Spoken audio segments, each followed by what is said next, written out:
Good afternoon. Mike Logan from AskMikeTheCounselor2.com, and my computer just turned on.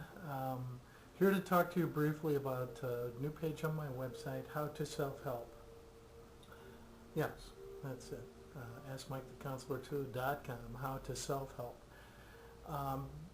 When you look at self-help kinds of things out in the real world, not sure what you look for, but I looked at things, I'm a counselor, I looked at things like AA and NA and cognitive behavioral therapy and rational emotive behavior therapy and lots of different kinds of things that we can do in terms of our thinking, our feelings. I look at heart math, heart rate variability, biofeedback. It's been an excellent tool for me over the years. But these, no matter what kind of self-help you're doing brainwave biofeedback or sound and light therapy, all of those things work in your brain. Sensory deprivation, transcendental meditation, no matter what kind of self-help it is, it works in here. So given what we know now about two capacities of the brain that we didn't know anything about not too long ago, neurogenesis and neuroplasticity.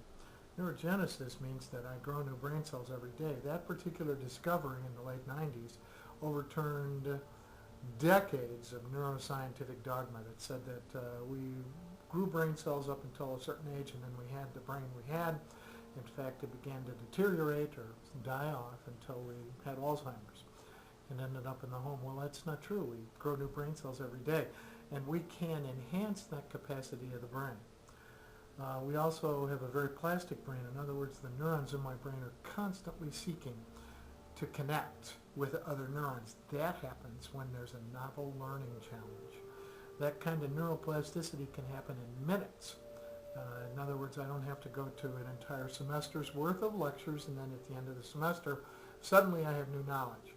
Knowledge happens pretty quickly when I'm intrigued, which means you ought to go get 6-cent Mahali's book Flow and read about how to be in flow all the time.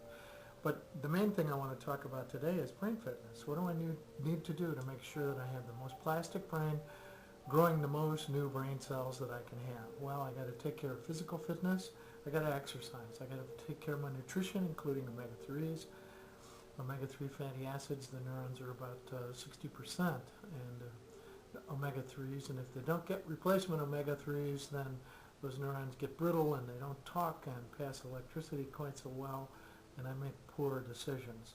Stress management is another key piece of the anger management, not the anger management, brain fitness. That was a senior moment, okay? And stress management and sleep and nutrition and physical exercise and novel learning challenges.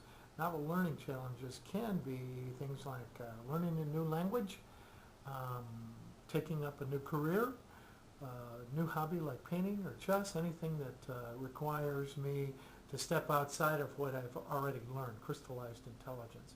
And the brainwave programs that I've used have been very, very helpful in magnifying my fluid intelligence, even increasing my IQ a bit.